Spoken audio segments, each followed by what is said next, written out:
Hello and welcome. This is James from the DSO Imager channel. Today I've got something really cool. The latest version of BlurXterminator just came out. BlurXterminator 2.0 with the AI 4. Now, if you're not familiar with BlurXterminator, BlurXterminator is using AI technology to run deconvolution. So deconvolution is a technique that we use in astrophotography to correct problems with the images, specifically distortions and blurriness that's caused by the atmosphere, and it can even be used to attempt to correct some other problems like bad stars in the corners, stars that are stretched out due to astigmatism or coma or something like that. So anyway, BlurXterminator came out and automated that task. It basically turned what was a drawn-out process of trial and error to pretty much a one-button click operation.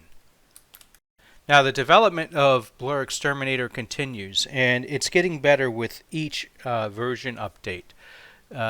This latest version, this is on RC-Astro's page right here, and Russell Croman is the brains behind this. But he put in this update for here about the different things that BlurXterminator addresses, and it's gotten a lot better. And we have different sliders here showing, basically comparing the previous version AI2 to AI4 and original here. And he goes into detail about what's new about this. Previous versions of BlurXterminator did not work on color quite as well as this one does. He has some tips in here for when to use BlurXterminator and how to use it. So if you have BlurXterminator and you've got the notification that there's an update, definitely check out this this article that he wrote that talks about how to use it and what it does. If you have not used BlurXterminator yet, you've been sitting on the fence, this might be the time to jump in because it's really a game changer. It's going to take your astrophotography to the next level. And for all the photographers out there that are getting into astrophotography, you're using your DSLR or mirrorless camera with your telephoto lenses. I know most of you folks are not using PixInsight because PixInsight is kind of it's centered on DSO imaging, deep sky object imaging. So it's not anyone that's come into astrophotography from the photographer side of the house is probably well versed in Photoshop and other photo editing tools, and probably not gotten into PixInsight, especially if the main thing is like Milky Way images and nightscapes and stuff like that. But now, with BlurXterminator, you might want to check this out. Now, BlurXterminator is only available on PixInsight.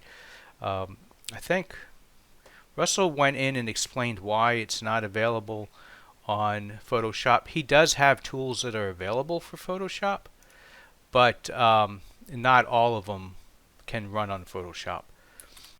So anyway, I know with nightscapes, the main thing is the framing of the surface. You'll have an interesting object in the field of view, and the Milky Way and the stars are basically the background, and you're not paying too close attention to the stars, but those stars really don't look great, and BlurXterminator can fix those stars for you. Alright, so what I've done is I'm going to go through some examples. I've applied this version of BlurXterminator to a handful of different images. We'll compare what it looks like without BlurXterminator. We'll also compare the previous version, AI2. And the images that I selected cross the spectrum of telescopes and cameras. So I have an example with my 8-inch Celestron Edge. I have an example with the AT115 EDT, that's a 115 millimeter refractor. I have an example with the 65 PHQ, which is a little 65 millimeter refractor, and I even have one from my SV70T that is a 70mm triplet refractor. And lastly, and this is the one that I think the photographers out there are really going to be interested in, but anyone that's running a Rokinon lens, you know about the stars on the edges of that lens. I mean, it's a $300 lens. It's a fantastic astrophotography lens for the price, but the stars, to say they leave something to be desired around the perimeter of the images is an understatement. Well, wait till you see what BlurXterminator does to this.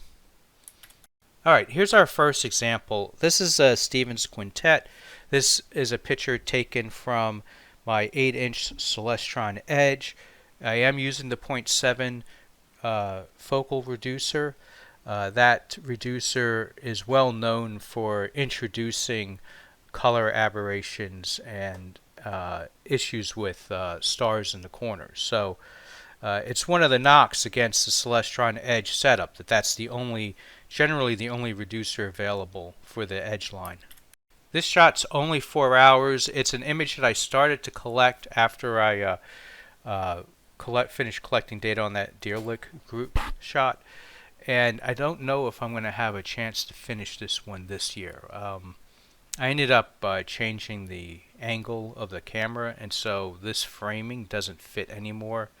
So we'll see. But I thought this would be a great example of what BlurXterminator can do. So yeah, this is a 4-hour stack. It's not processed. It's just with the auto stretch in there so that we can see what kind of data we have in there. Right, the galaxies are pretty small in this one, and the stars look kind of bloated. If you look really close, we are getting that color separation, which unfortunately is what that reducer does, right? So we got red there and blue on the top. And the funny thing is, this is a 533 MC Pro, right? So this is a very small sensor. And the backspace is not, I didn't get the backspace perfect on this. And so you can see elongated stars kind of at the corners, and this corner doesn't look too bad, but there you can kind of see it. One of the corners is really bad. It's probably this one up here. Yeah, and with this elongation, you can definitely see the separation of color here. Now, as usual, I run dynamic background extraction. You want to do that first. And you want to do color correction first as well. Oops, that's not what I wanted. Yeah, here it is. Alright, so this is with color correction and with dynamic background extraction. So we've evened out the gradient, right? The light pollution gradients, which you're seeing over here. I'm in Bortle 5 skies, but the southeast in particular is where the most of my light pollution source is coming from. Alright, so we took care of all that. Now, the comments that Russ put in there is that for color correction, you could actually run the correct first option. And I'll show that at one of the other images here, but you could see the correct first would correct this, and I didn't do this in this comparison, but even without doing the correct first before applying BlurXterminator, and let me show you what I'm talking about. Deconvolution, BlurXterminator. Yeah, so you have correct first, correct only is the option. This is one of the things that's new, and the article that Russ posted covers this, but they basically got rid of the non-stellar then stellar and correct first options. They're not really needed. The correct only will address the stars. It won't do any sharpening, and it won't do any non-stellar sharpening, but it will it should clean this color out here. But anyway, let's get AI2. So this is what BlurXterminator looks like the previous version. So fantastic job on the stars, as you can see. Really great job on the stars. And it did a great job on the galaxies too. Definitely pulled out. I mean, again, 4 hours. These are tiny galaxies for this particular scope. But let's see what it looked like in that bad corner over here.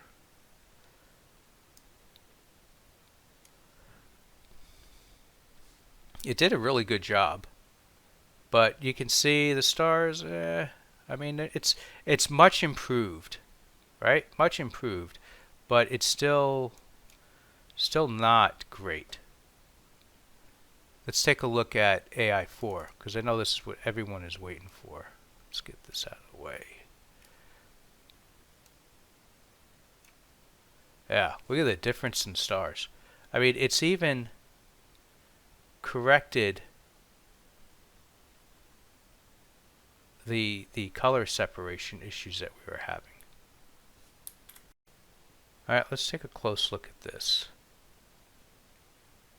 I mean, look at that. That is, I mean, the correcting of the star and correcting the color separation is just a huge thing.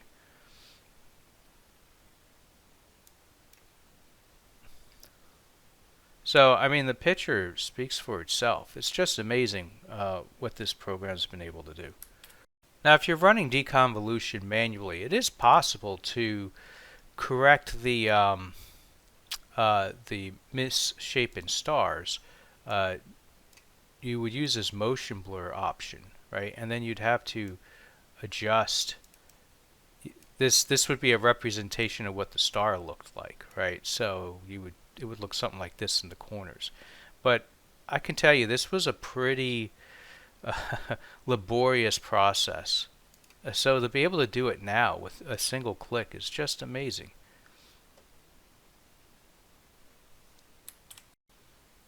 All right, let's see. Let's take a look at another image here.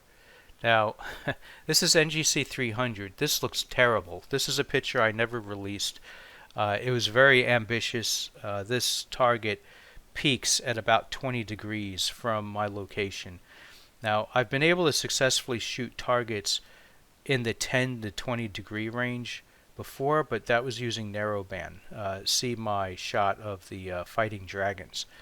I thought I'd give it a try in broadband, and of course the challenge is great here because there's so much atmosphere that you're shooting through. There's so much distortion, and shooting right through all the light pollution. So terrible gradient that you can see here. But I wanted to give it a go anyway.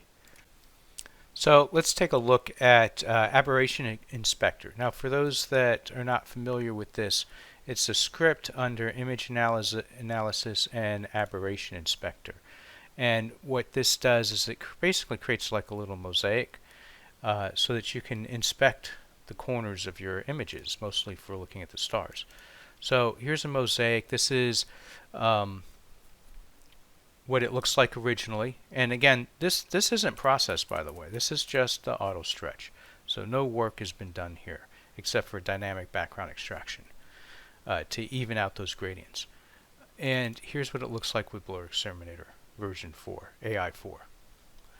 So in this mosaic, we're actually getting a nice look at those corner stars. I mean, fantastic. Completely resolved the stars. It reduced the star size.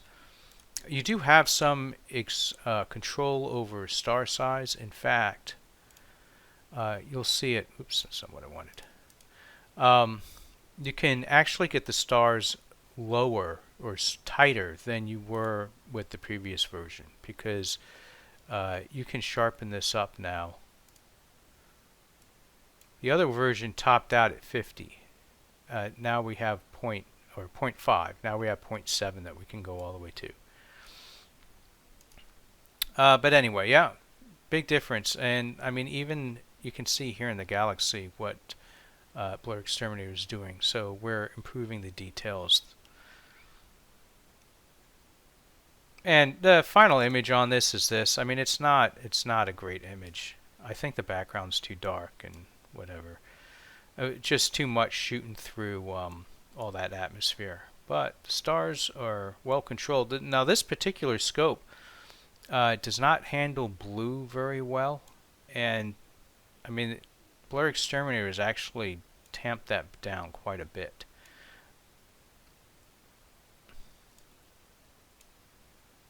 Yeah, here's a example. Yep. Alright, let's look at another example here. Alright, this is another in progress shot. I'm actually working on a review of the Optolong L Ultimate filter, that 3 nanoband dual HA03 filter for one-shot color. So this is a shot of Thor's helmet. This is straight out of Deep Sky Stacker, right? So these are just like, as I collect data on targets, I like to run quick stacks on them. Sometimes just with Deep Sky Stacker because it's really fast at throwing the, it's much quicker than PixInsight, even though it doesn't do as great a job. Just to see how things are coming along. I don't even think I have flats in this image. It's just a fast stack. It's about 8 hours of data total. But yeah, let's take a look at this. So here's what it looks like. Alright, actually, so here's what it looks like with dynamic background extraction. This is that same 533 setup with the that I took with Stevens Quintet. Alright, so we can see what the stars look like. In this corner in particular, it's pretty bad. This shot here is with the correct only option. So pretty significant difference with the stars. I mean, it did a fantastic job with the color and with the shape, but no sharpening at all. Here is AI2. You see, now this is an example of where AI2 struggled with the stars. And I've noticed this in the past, where if the stars are really elongated, previously BlurXterminator would almost see it as 2 different stars, and you'd have like 2 dots here. Here, BlurXterminator really struggled with these corner stars here. But AI4 resolved this issue. Let's make sure we're in the same field of view. Yeah, look at that. All right, so huge, huge. This is this is definitely worth it.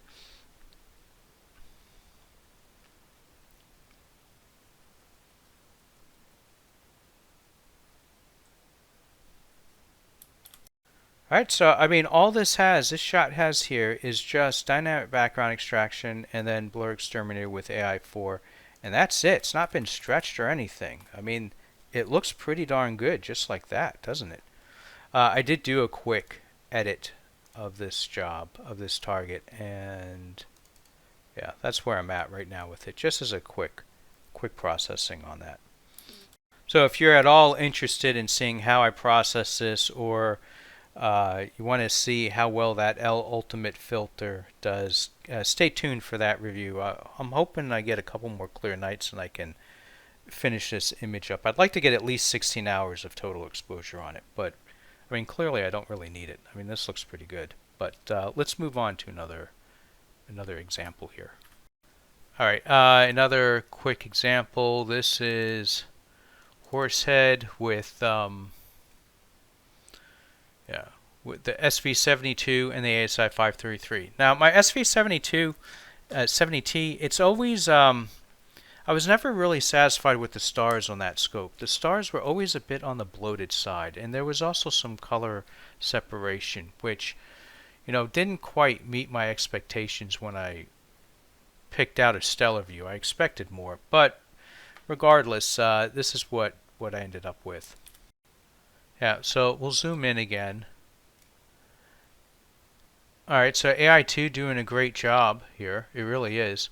But here is AI4, and we can see, I think the thing to look at is the detail in the flame nebula. We're definitely getting a little bit more definition in here. And I think the stars are better too.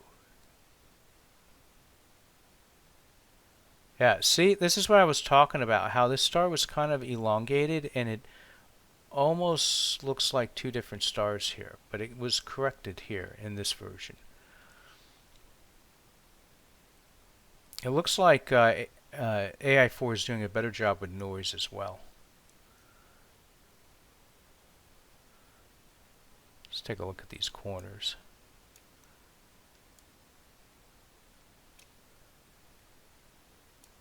Yeah, you can see the stretching over here. I had a hard time getting the back focus dialed in on this scope. Yeah, but look at how much better it looks with AI4. Now, I mentioned you can push the stars or you can sharpen them tighter with AI4. Here's an example. Now, this is going to be an example of probably overdoing it. But anyway, so we have Veil Nebula here. This is HOO, the telescope. And this one is a 65 PHQ. And the camera is the ASI 294 mono in bin 1. So those, no, bin 2. Sorry, bin 2. But anyway, that's AI 2, and here's AI 4.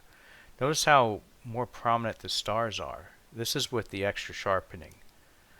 Let's look at the mosaics, because I think the mosaics make it really easy to see the difference here. The PHQ has fantastic stars in the corner as it is. You're seeing that here. This is the original image. I mean, we're not having any issues really with the stars. Here's here's AI2. Did a great job with the stars. And AI4. Why do I keep going to that one? AI4. There we go. Let's get these out of the way.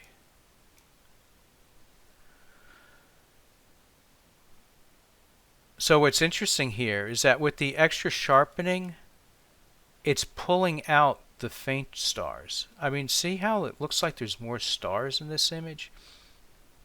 On the right here, like you can see them all here. With this version, with AI2, it de-emphasizes stars quite a bit, but by boosting the star sharpening, it pulled in all those faint stars, all those background stars into focus. So, I mean, it's the same number of stars. I mean, look at this. Look at this area right here. Like this double star, you can barely make it out, but it's right there.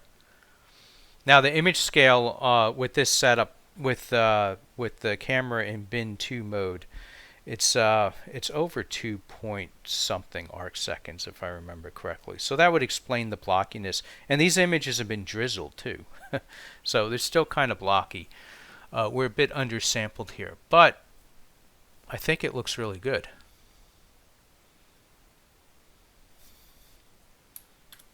All right, one more example, and this is the one that the photographers out there, I think, are going to be interested in seeing, along with anyone that is using DSLR mirrorless cameras with camera lenses instead of telescopes, and the Rokinon.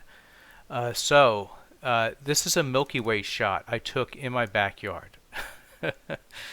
So, Bortle 5, but yeah, I've got a bad light pollution dome here. This is a stack. It's stacked in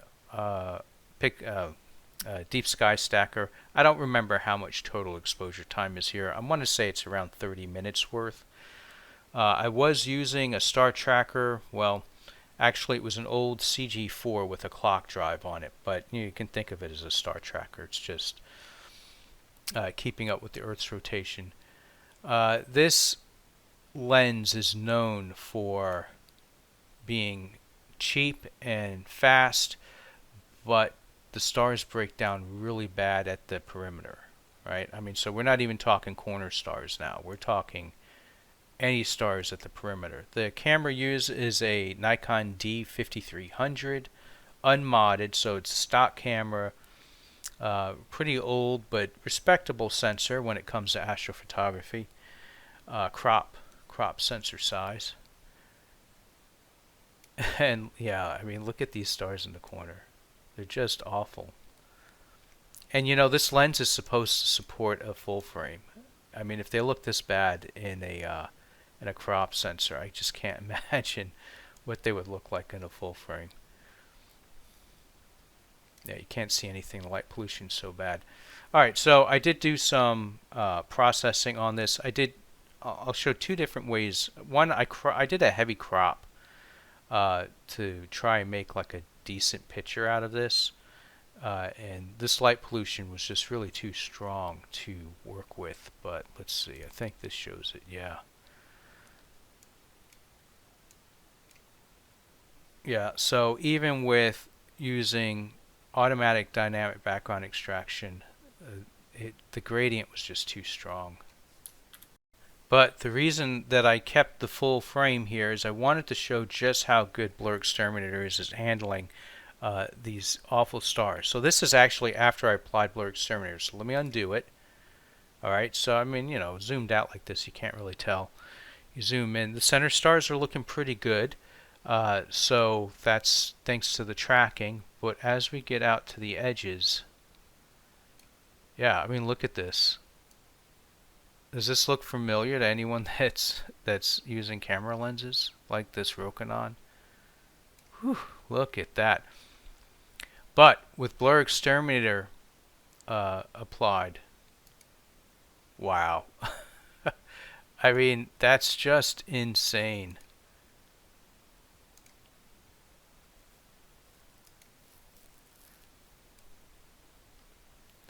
I want to say I shot this at f4, right? Because you have to dial back this lens a little bit to help with these stars. So I'm gonna have to try this again at f2 and see if BlurXterminator can really help. You're seeing some, you know, I wasn't dithering between shots, so we are getting some of that fixed pattern noise. So I wonder, that should probably help. But yeah, I mean, right, and we're having the color separation issues going on here too. And look at that, took care of that. I mean, BlurXterminator is a real threat, I think, to premium hardware. I mean, you can all those doublets out there. That would be an interesting test. I don't own a doublet refractor. With the color fringing that you get with those, I wonder if BlurXterminator would take care of that, because it's doing a heck of a job here on this Rokinon lens.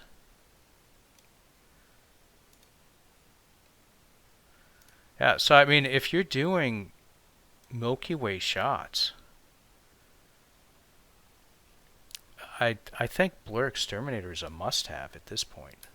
Alright, and like I said, I did crop it and I tried to do some processing. I mean, in my skies with this lens, this is a Rokinon 14mm, if I failed to mention that, not the 135. So I got this lens specifically for Milky Way and maybe nightscape, but obviously I can't use it in my backyard. The field of view is just too wide and the light pollution gradients are too strong. But I did manage this.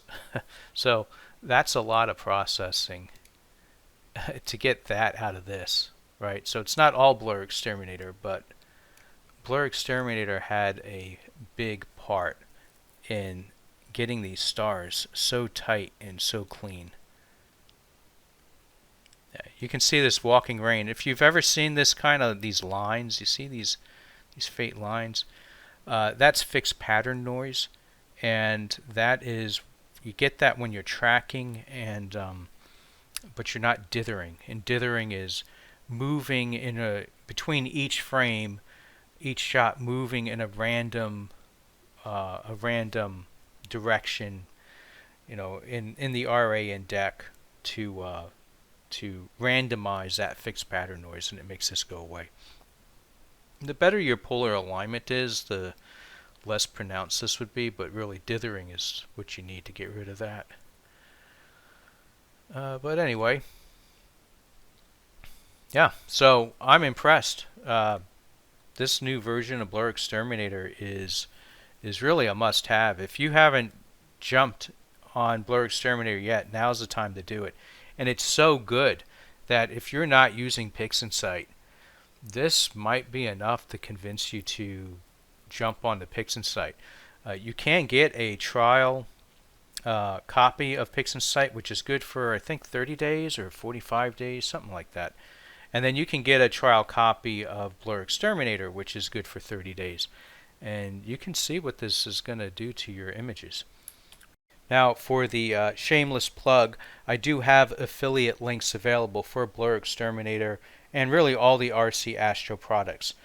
So if you've seen this video, you looked at the comparison, you decide you wanted to give BlurXterminator a try or any of the other RC-Astro products a try. If you click on the links and you end up making the purchase, I get a small commission. So if this video has helped you consider buying this product, maybe consider using those affiliate links so I can get a little bit of a commission from that. And any money that my affiliate links generate get invested back in the channel. So you're just helping the channel out by doing that. And I certainly appreciate it. Alright, so now if you're experienced with BlurXterminator, you have any comments or questions, feel free to drop them in the comment section of this video. Don't forget to like this video, and if you're not already subscribed, go ahead and hit the subscription button. That way you can stay on top of this. My standard fare on this channel is showing processing workflows and then also doing gear reviews. Alright, everyone have a good evening and clear skies.